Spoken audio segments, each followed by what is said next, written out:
intimahan la wada xidhay anuu gacanta kugu dhigin gooni maa furay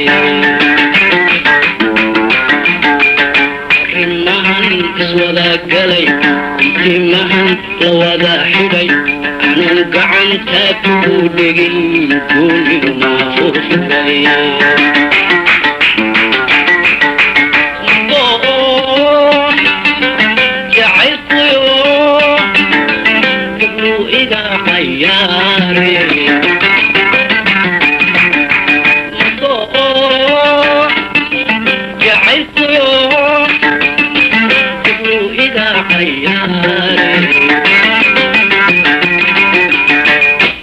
fartankii xalay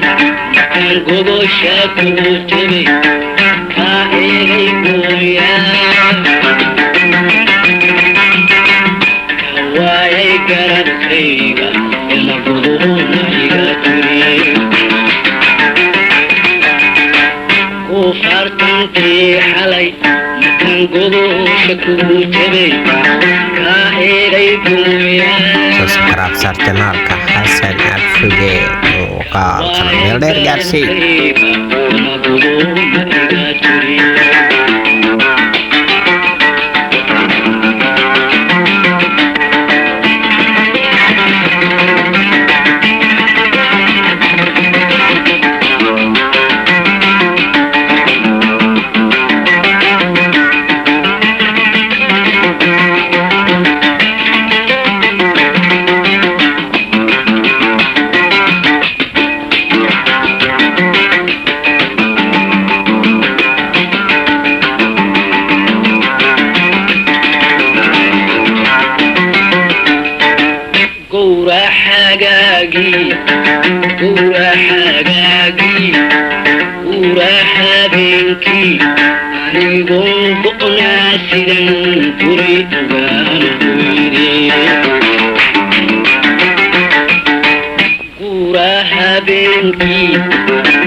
subscribe channelka Hasan Absuge muuqaalkan meel dheer gaarsii